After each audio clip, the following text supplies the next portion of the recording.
Part 1ல first one shareholders funds. Shareholders ஃபண்ட்ஸ்ங்கிறது எதை சொல்லுவோம்? say for example நாலு ஷேர் ஹோல்டர் இருக்காங்க, நான் ஆல்ரெடி எக்ஸாம்பிள் சொல்லி சொன்னேன். A B C D இதோட ஃபண்ட்னு சொன்னா எதையெல்லாம் மெஷர் பண்ணுவோம்? ஷேர் ஹோல்டர் ஒரு பிசினஸ் ஸ்டார்ட் பண்றதுக்கு முன்னாடி ஃபர்ஸ்ட் உள்ள வரலாம். வரும்போது என்ன ஃபண்ட்ஸ் எல்லாம் கொண்டு வருவாங்க? கேபிட்டல் கொண்டு வரலாம், அசெட் கொண்டு வரலாம், வேற என்ன வரலாம்? கரண்ட் அசெட் ஆக இருக்கலாம், ஃபிக்ஸ்ட் அசெட் ஆக இருக்கலாம். ஓகேவா? எல்லாத்தையுமே தான் ஷேர் ஹோல்டர்ஸ் ஃபண்ட்ஸ் சொல்றோம். இது எல்லாம் பேசிக்கா, இதுல சேஞ்சஸ் கிடையாது. பார்ட் 1ல சேஞ்சஸ் கிடையாது. ஃபர்ஸ்ட் டைம் அவங்க இன்ட்ரோ듀ஸ் பண்ணிருக்காங்க, சோ சேஞ்சஸ் கிடையாது. சார் ரிவைஸ்ட் ஷெட்யூல்ல மட்டும் 6ல மட்டும் தான் சேஞ்சஸ் இருக்கு, அமெண்ட்மென்ட்ஸ் இருக்கு. பார்ட் 1ல உங்களுக்கு சேஞ்சஸ் கிடையாது. நம்ம என்ன சொல்றது? ட்ரெடிஷனல் அக்கவுண்ட்ஸ் தான். நீங்க அதை அப்படியே எழுதிக்கலாம். Second part secured loans. Loan வாங்குறீங்க நீங்க, அத செக்யூர்டா வாங்குறீங்க. செக்யூர்ட் தான் என்னது? யாராவது கிட்ட ஒரு லோன் கடன் வாங்குறீங்க. ஓகேவா? கடன் வாங்கும்போது அந்த லோனை எங்க வாங்குறீங்க? கடன் வந்து திருப்பி கொடுக்குற வரைக்கும் ஏதாவது எங்கிட்ட ஒரு அசெட் நீங்க வெச்சுக்கோங்க அப்படின்னு சொல்லி செக்யூர்டா வாங்குறீங்க. அது யாருக்கு செக்யூர்ட்? கடன் கொடுக்குறவங்களுக்கு செக்யூர்ட். ஓகேவா? ஒருவேளை இவன் திருப்பி வாங்குற கடன் கொடுக்க முடியல அப்படின்னா அசெட் அவன் என்ன பண்ணிடுவான்? சேவ் பண்ணிடுவான். வேல்யூ வந்து ஈக்குவலா இருக்கு. ஓகே தான், எனக்கு தெரியும். நான் ஆல்ரெடி செக்யூர்ட் லோன்ஸ்னா என்னன்னு. அன்செக்யூர்ட் லோன்ஸ்னா லோன் அப்ளை பண்றீங்க, நம்ம இஎம்ஐ எல்லாம் பே பண்றோம் இல்லையா, பேங்க்ல லோன் அப்ளை பண்றோம் இல்லையா, இந்த மாதிரி விஷயத்துக்கு அசெட் ஏதாவது நீங்க கொடுக்குறீங்களா? இல்ல.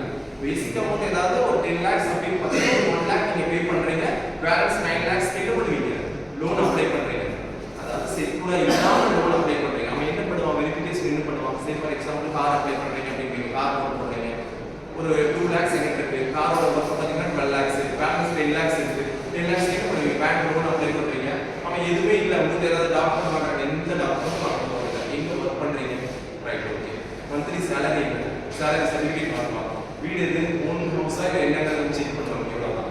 மத்தபடி உங்களுடைய அசெட் நீங்க வந்து அந்த லேண்ட் உங்க பேர்ல உள்ளதுக்கு நீங்க எனக்கு கொடுக்கணும், அந்த டாக்குமெண்ட் வந்து சப்மிட் இந்த மாதிரி எதுவும் கிடையாது. சோ இது அன்செக்யூர்ட் லோன்ஸ். ஓகேவா?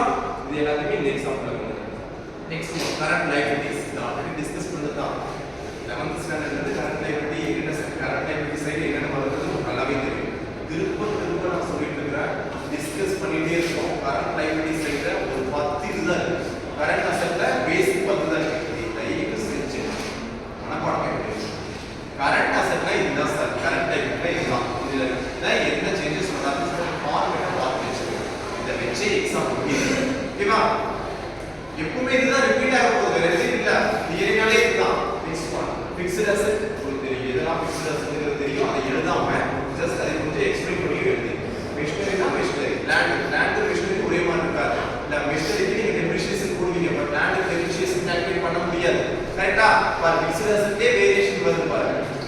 ஓகேவா? உங்களுக்கு நான் கேட்க சொல்றேன். நெக்ஸ்ட் ஒன் இன்வெஸ்ட்மென்ட் எந்த இடத்துல வரும்? ரைட். பிசினஸ் ஸ்டார்ட் பண்ணும்போது இன்வெஸ்ட்மென்ட் வரும். அது இல்லாம வேற எங்கெல்லாம் இன்வெஸ்ட் பண்ணுவீங்க? ரைட். ஓகே. எல்லாம் தெரியுற விஷயங்கள் தெரியுது இல்லையா? எல்லாத்தையுமே நம்ம ட்ரை பண்ணுவோம். Current asset. இப்போதைக்கு கரண்ட் அசெட்ல இதெல்லாம் இருக்குன்னு பார்ப்போம். எக்ஸாம்பிள் எது சொன்னா கரண்ட் அசெட்? கேஷ். இப்போதைக்கு கரண்ட்ல அசெட்டா இருக்குது சார் என்கிட்ட அப்படின்னு சொல்றீங்க இல்லையா? அது ஒரு நாளைக்கு பார்ப்போம். கிளியரா? சார் பார்ட் 2 நீங்க ரெண்டு எடுத்துட்டேன். ஒன்னு ரிவைஸ்ட் ஷெட்யூல் 6 பார்ட் 1 எடுத்துட்டேன். பார்ட் 1ல பேசிக் தான் சார். நம்ம ஆல்ரெடி டிஸ்கஸ் பண்ணது மட்டும் தான் பார்ட் 1 அப்படின்னு சொல்றேன். ரிவைஸ்ட் ஷெட்யூல் 6 அப்படிங்கிறது இந்த பார்ட் 1ல இருக்கிறதுலே நிறைய சேஞ்சஸ் வந்திருக்கு சார் அப்படின்னு சொல்றேன். எது சார் சேஞ்சஸ் வந்திருக்கு? நீங்க அக்கவுண்டிங் ஸ்டாண்டர்ட்ஸ் சொன்னீங்க 32 இருக்குன்னு சொன்னீங்க. 32ல இடையில பாத்தீங்கன்னா 18 பாத்தீங்கன்னா வேல்யூ ஆடட் டாக்ஸ் இருக்கு. பட் இப்போ அதை எடுத்துட்டு ஜிஎஸ்டி மாத்திட்டாங்க. நான் ஒன்னு சொல்லிருக்கேன், அதே மாதிரி சொல்லுவோம். நீங்க சொல்லுங்க. இப்போ வேட் எடுத்து ஜிஎஸ்டி கன்வெர்ட் பண்ணிட்டாங்க. சார் இப்போ கொண்டு வந்துட்டாங்க.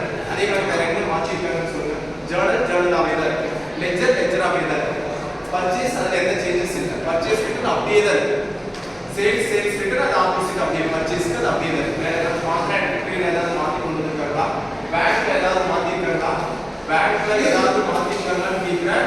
நல்லா யோசிச்சு பார்த்து கொடுக்குறேன். அன்னைக்கு நீங்க டாக்ஸ் எடுக்கும்போது எல்லாமே செலான் ஃபில் பண்ணி எடுத்துருந்தீங்க. பட் இது ஏதாவது மாறியிருக்கான்னு பார்த்துக்கோங்க. இல்ல ஆன்லைன்ல ஏதாவது வந்திருக்கான்னு கொஞ்சம் செக் பண்ணி சொல்லுங்க எனக்கு. இதே உட்காரதே இருக்கு. நான் பாயிண்ட்ஸ் எடுத்து கொடுத்துல நானே எடுத்து கொடுத்து எதிரே எடுத்து கொடுத்துருக்கேன். முடிஞ்சா ட்ரை பண்ணி யோசிச்சு வைங்க. நம்ம டிஸ்கஸ் பண்ணுவோம். ஓகேவா? வேற என்ன